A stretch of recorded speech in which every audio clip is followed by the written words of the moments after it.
Welcome to the Desert Lady Diaries podcast, a weekly conversation with women who found their home in the Mojave Desert. I'm your host, Dawn Davis, and this is episode number 8. If you're a first-time listener, welcome, and if you're a returning listener, thanks so much for coming back. This week I'm talking to lifelong resident of the desert, Bianca Stoker. She shares what it was like growing up here, the reception she received when she went to college, and some of the things she likes to do to relieve stress that can sometimes happen when you're the manager and owner of an Airbnb. Hi, you are tuned in to Desert Lady Diaries, and today's guest is Bianca Stoker. She's a wife, mother, vacation rental manager, teacher, and theater enthusiast. The desert is the only home that she knows. Check out her rentals at www.redbluffyv for yuccavalley.com. I'll put that in the show notes, so if you want to come out to the desert and have a cool place to stay with Bianca. Or you can email her and we'll provide that later. And her Instagram is at redbluffyv to look at her cool Airbnb. All the photos are on there. Welcome to the podcast. Thank you so much. So usually I start out with, so how long have you lived permanently in the desert? And I think we both know for you that's a totally different answer. Yeah, I technically wasn't born in the desert. I was technically born in North Hollywood. Oh, wow. And then when I was about 5 months old, my parents moved here. Oh, well, that's then the interesting story is, why did your parents move here? My parents moved out here because actually my mother's brother was planning to move out to Palm Springs with his family, and they wanted to get out of the city. I think both of their cars had been stolen. Oh, no. and stripped a couple times, and they were like, we gotta get out. Mm-hmm. And they couldn't afford Palm Springs, and then the realtor said, hey, let me show you this other place I know, and drove about 30 minutes away to Morongo Valley. Okay. And they said, we'll take it. They bought a house there, and the rest is history. That's great. Now I'm technically a native. Technically a native, yes. I guess my first question then is, what was it like growing up here? I mean, you don't know really how it would be to grow up anywhere else, but compared to what's here now in this area and you were growing up elementary, middle, high school, what's changed? How has it changed? There's a lot more now than there was when I was growing up. I remember before we had a Walmart, we had a Kmart for a while. My parents, usually we shopped a lot in Palm Springs. I think they thought that going to Yucca Valley was kind of like the sticks, and they were like, well, we may live in the sticks, but at least we can shop in Palm Springs. Right. Well, and a lot of people still do that. Yeah, but we would go, I think, 2 or 3 times a week just grocery shopping, and until they kind of like, maybe we got into school and started socializing with other parents and said, oh, maybe it's not so bad. We can go up to Stater Brothers once in a while and it's not too scary.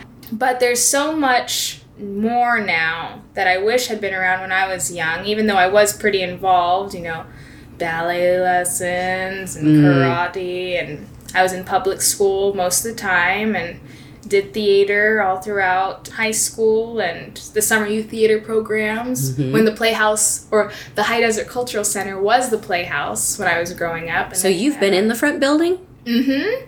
Oh my goodness. It was amazing. I know. It's supposed to be now 300 seats.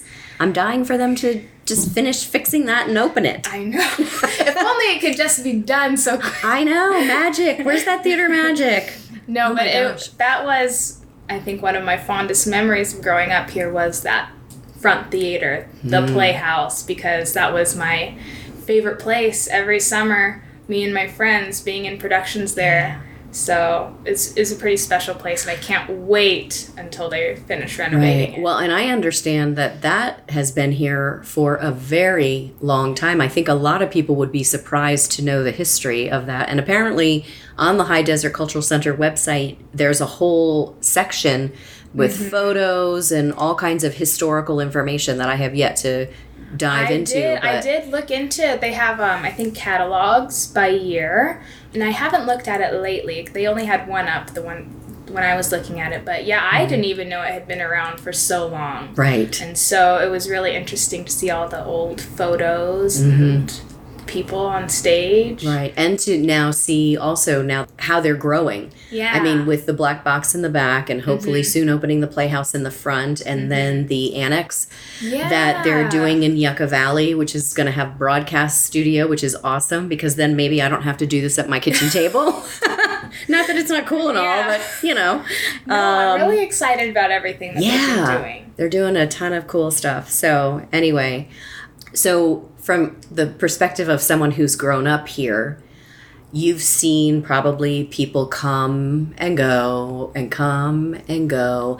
And what's that been like? From a wow, the desert's cool, I'm going to move there, and an influx of new people. I feel like the wave that's happening right now that I'm a part of is pretty big, but is that the biggest that you've seen? Yes. Growing up here was always kind of like, I was definitely teased by my cousins and family for living out here. They would make fun of me for living so far out in the middle of nowhere. And that's kind of how I grew up feeling, was like, I live in this small town away from everything and like there's nothing to do, and I just couldn't wait to leave. And then when I left, I went to college at Azusa Pacific University, which is just south of Pasadena. I went there and people started talking to me like, oh, you live by Palm Springs? That's awesome. Like, oh, I've been to the national park. That place is so cool. And oh, you live right by Coachella? Like, oh my gosh. And I was like, you guys know about the national park?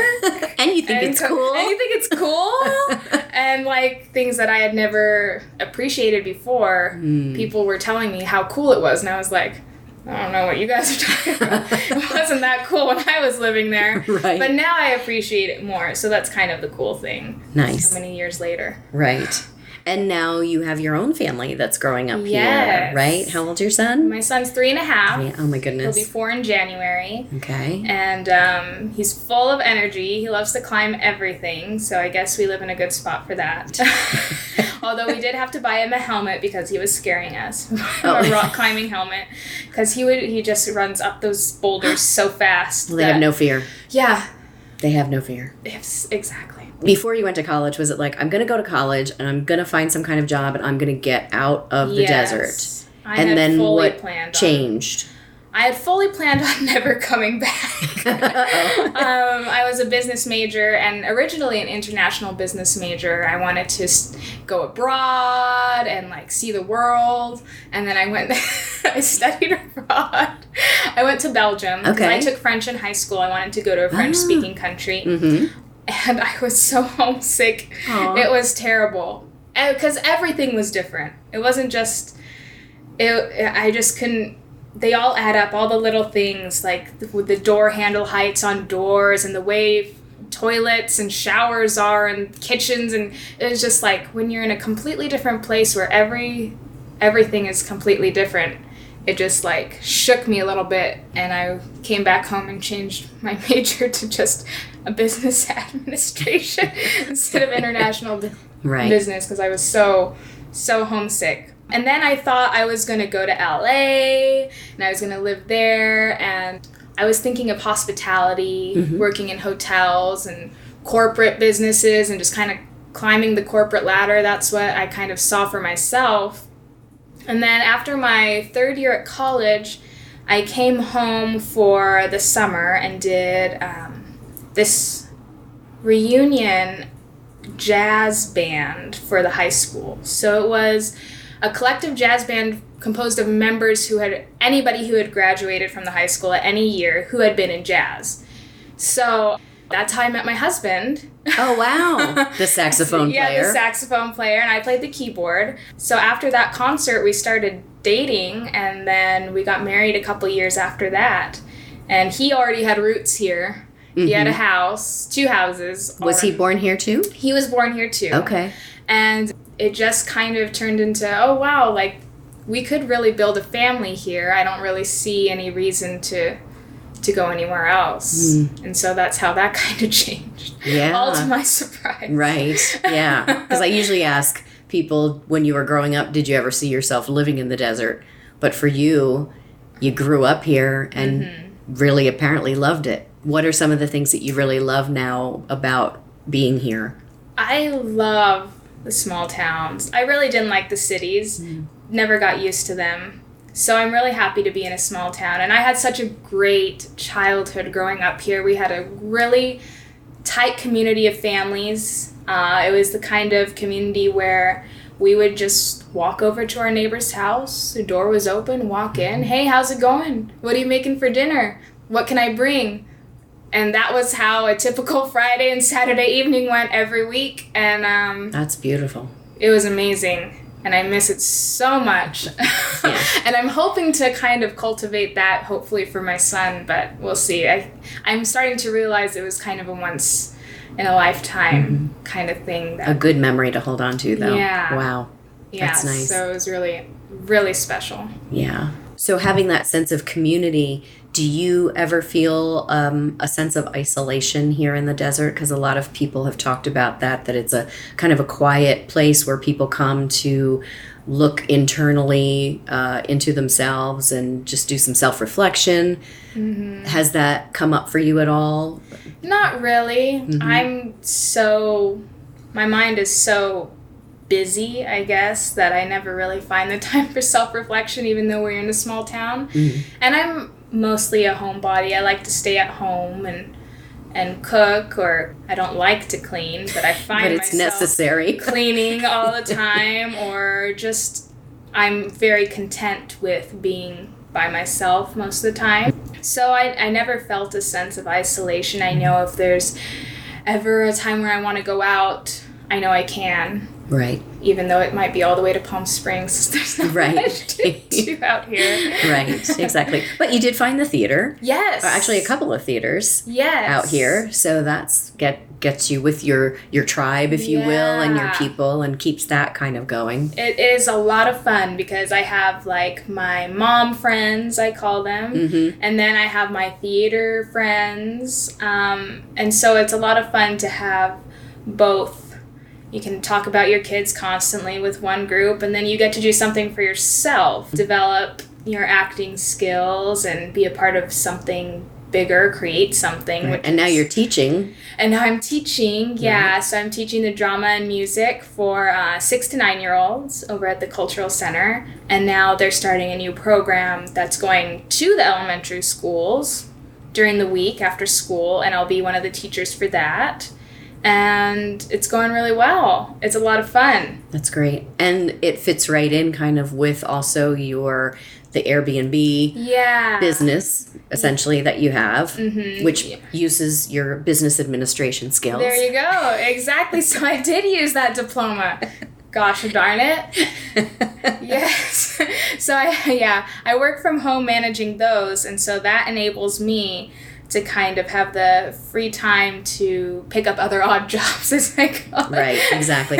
Well, that's come up a little bit, too, in some other interviews, is that because it is kind of a rural community, many of the jobs are either like fast food or retail, so they're not real high-paying jobs either. A lot of people have indicated, and myself as well, I mean, I came here with my own business, but every once in a while you feel the need to kind of fill in or whatever. Yeah. But it is kind of a do-it-yourself, create your own business sort of atmosphere. Definitely.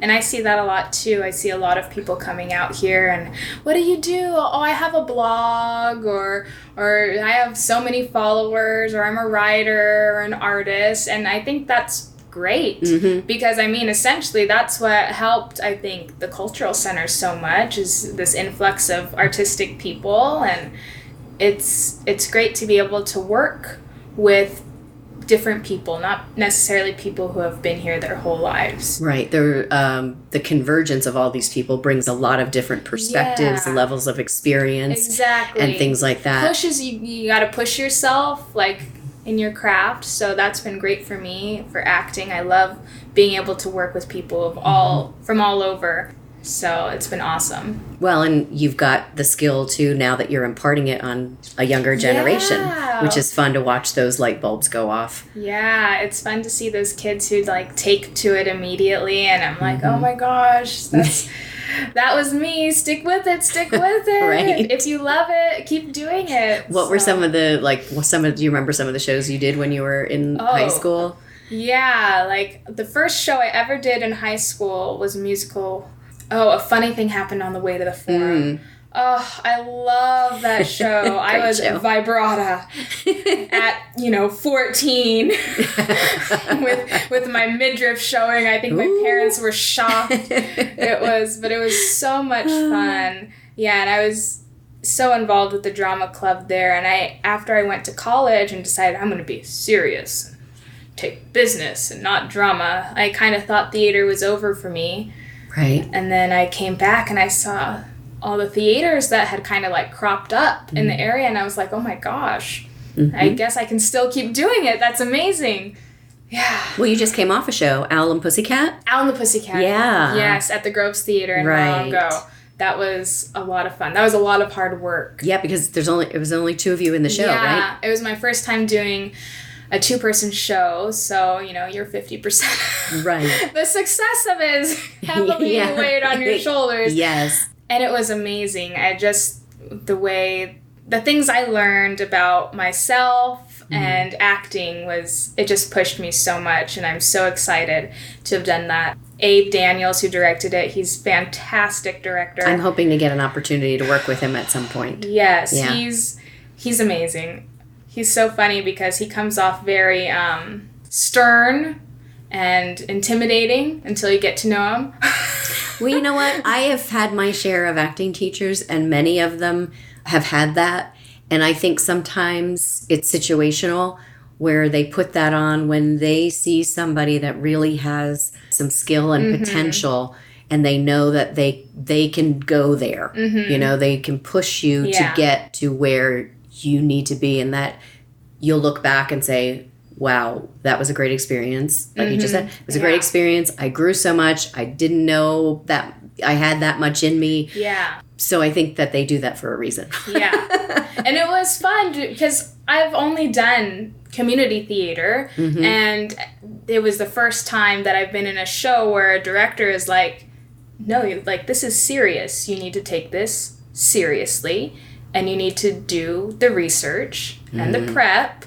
And, if you need to focus, don't talk to anybody before the show. Like, do what you have to do to get in that mindset. And I was like, wow, nobody's ever pushed me to do that before. Wow. And I can tell you, I've been in those situations where I am doing that sort of thing. And people in the cast think you're crazy. They think you're nuts. They think you're ridiculous. Yes. And I'm like, well, you know what? You work your way. I'll work mine. We're going to go out on stage. We're going to do our thing. And then we go home at night. Don't worry about what I'm doing. Worry about what you're doing. Yeah. No, that's how I feel too. And I've been that person too who's like, why do you have headphones on? Like, why aren't you talking with the rest of us? Like, and now I'm like, oh, well, I get it now. Because it made such a difference. Right. And it's really important to me now to have that time before a show to focus your energy and think about your character. And right. Well, that's great awareness now that you're having because you've had that experience. So he did a great job. Yes. Yes, he did. Not a lot to do out here, people say, but so what are some of the things that you do besides cooking and cleaning? And I saw you doing some needlework. You made a cute little cactus thing. Oh, yeah. I tried that sort of embroidery. stuff. I love, like, crafts that I can do at home. My aunt taught me how to knit a few years ago, and so whenever I can, I try to knit. It releases a lot of tension. It's like a therapy kind of thing. Sometimes I just can't wait to go home and just be like, I just want to sit down on the couch, put on some TV, and knit. It's like a stress reliever for you. Yeah, it's very relaxing, even though people are like, it's too hard. And it's like, well, don't challenge yourself too much in the beginning. Right. Just do something simple. Do the chain. Yeah, do the chain. It's so, and then your mind starts to say, well, what if I do this? And then you start to experiment and, like, create something.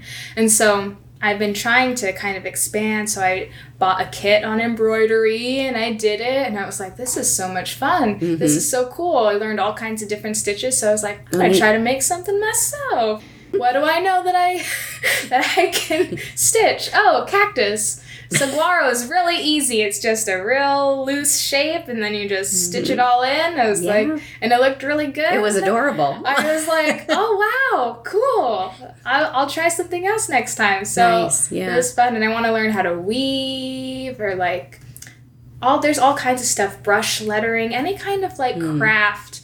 I'm interested in all kinds of craft. I noticed that, a lot of the bigger cities have these where you go and have wine and paint pottery and that sort of stuff. We don't really have that here, but I did notice that somebody had an event at the Sportsman's Lodge. I think that's by the Joshua Tree Community Center, and they were doing glass painting.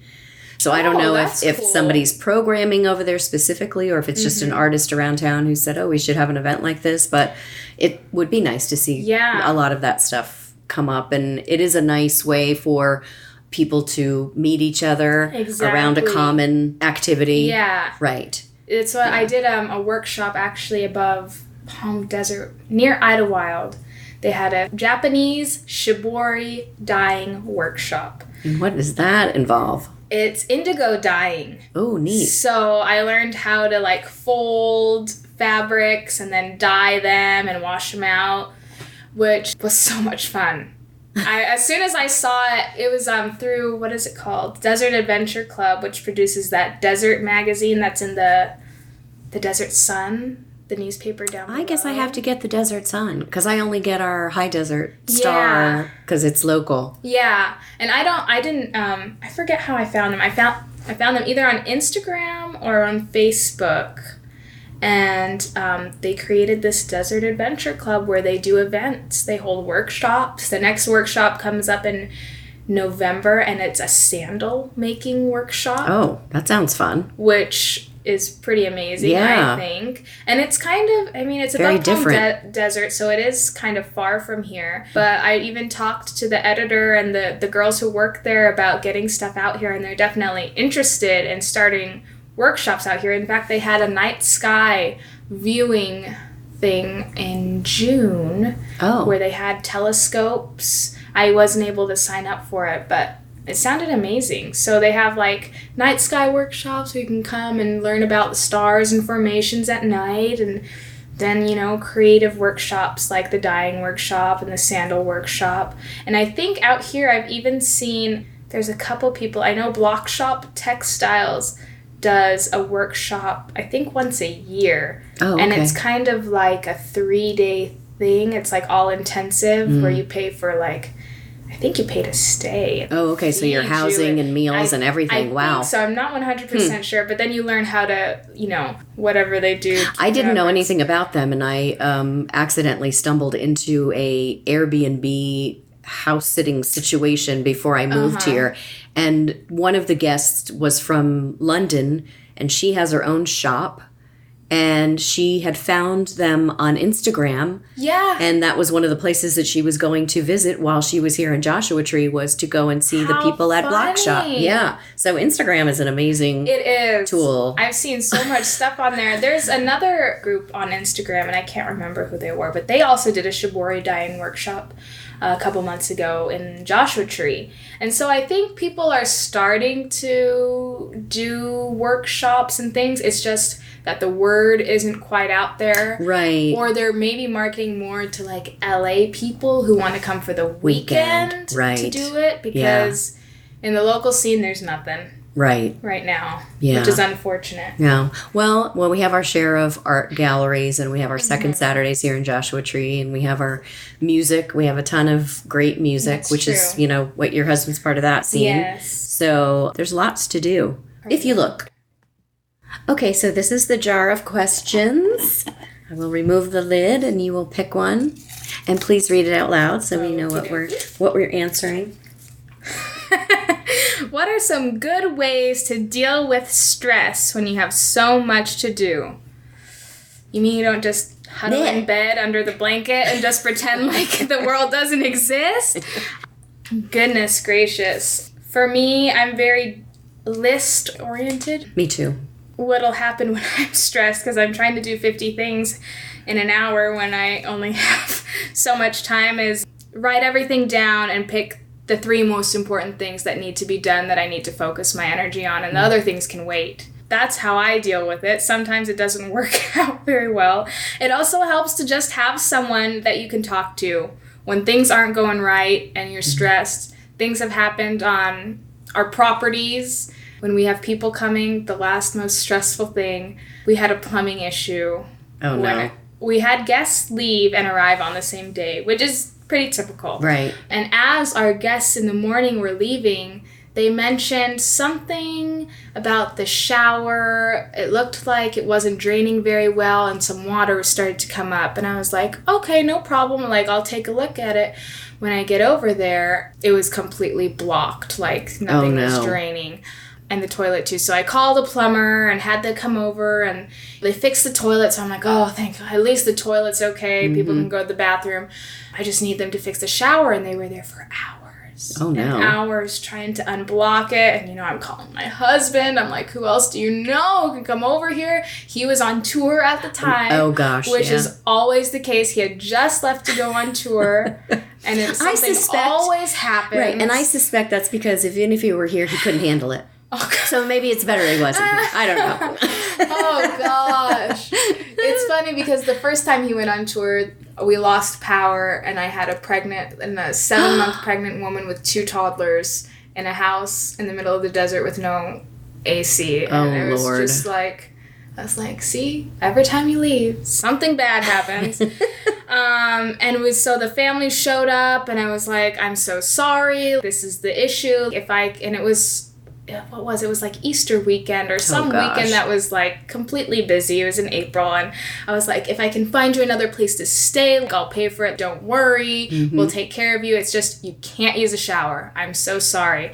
And they were like, okay, it's totally fine, yada, yada. So they spent the first night there and I said, I'm going to have the plumbers come back in the morning and they're going to see if they can fix it. And they're like, okay, we'll go out to the park. No problem. And they were finally able to fix it by running a hose through a vent in the roof, something really odd. That's crazy. Yeah. And they were able to dislodge whatever blockage was there. But it was like a 24-hour ordeal where I was stressed beyond compare. So, not calling your husband, who was the person you were calling? So he was the husband I was calling, was. But it wasn't much help since he was so far away. Right, but he could listen. Right. And sometimes, you can only do what you can do. Sometimes you have to accept this is a shitty situation and I'm gonna get through it and it just might be painful for a while, and it helps to have someone there who's at least listening, if not helping. So that's all I can say about dealing with stress. Oh my gosh. Great job. So are you reading any books, listening to any music, watching any TV that you're really excited about that you'd want to share? Well, Game of Thrones, of course. Of course. I don't have HBO right now, so I'm just losing it every time I turn on Facebook. Gosh, I know, because everyone's posting about everything. Yeah. But my husband and I, we took a road trip up the 395 a couple weeks ago, because he was playing at a festival above Tahoe. We decided to kind of make a trip out of it. And on the long drive, we discovered this podcast called Unsolved Murders, True Crime Stories, which was really interesting. Bugsy Malone type stuff. So they go through old cases. Yeah, they go through lots of cold cases and discuss who are the players, what did the police say happened, what do other accounts say. Even in some cases, they're saying, yeah, this happened in 1912, but in 1982, on her deathbed, so-and-so confessed. Oh, my goodness. And it's like only things that you can know after so many years. So that's kind of cool. Yeah. In that way. So it's like... secrets. Yeah, so it's like, was she just like babbling, or did she really kill him? And all this kind of stuff. And then the interviewers or the podcast... they give their own, each of them, there's 2 people, and they give their own view on what happened. And if you want to chime in, give us your take, you're welcome to write us. So it's just a really cool... Oh, that's fun. That sounds fun. True crime stuff. So it's really interesting. And then there's a really, really great book that I don't think many people know about the desert and how it kind of got started with all these little houses out here, all of the little shacks. Jackrabbit Homestead. Yeah, you know about it? Well, often refer people to Kim Stringfellow's Jackrabbit Homestead project that she did, and a lot of that is on KCET. Oh, if you go on their cool. website. And what's really cool is that there's like 5 or 6 SoundCloud audios. Mm-hmm. So I'll plug that in the car as I take them out to the Palms for breakfast. So it's about 30 minutes. So by the time we get to the Palms, they've heard the whole story, and we get to the Palms, and then Laura has a cabin across the way that she uses kind of as a bookstore. Oh, so cool. we walk across the street, and I'm like, now you're going to actually go in to one of these little homesteads. So that is too That's cool, 'cause right? I didn't know that part about it. Now you can tell all your guests. It's a I little know. yeah. I used to work at the library, so I saw that book, and I was okay. like, Yeah, this is yeah. such a great book for people who want to know more about. So is this the book you're talking Yeah, about? that was It the is. book. Oh, Yeah, okay, it was great. Jackrabbit Homestead. I thought it Yeah. was so cool because you learn about the Small Tract Act and how they give people. It even has like the designs, like Oh, wow. which building do you want, A, B, or C? Oh my goodness. And it was like it wasn't prefab, but here's Right. this kit Like to a build. kit, Yeah, right. it was just a kit that you just drove Wow. out and put it together, and and right, because left. it only had to be like 10 by 12, right? yeah, something Tops. like that. Yeah. It was super small, but Yeah. it was just I'll make so sure to neat. put a link in the show notes for this episode so Yeah. you guys can check it out on KCET. It's a really interesting project that Kim Stringfellow did, and she's doing one now called the Mojave Project.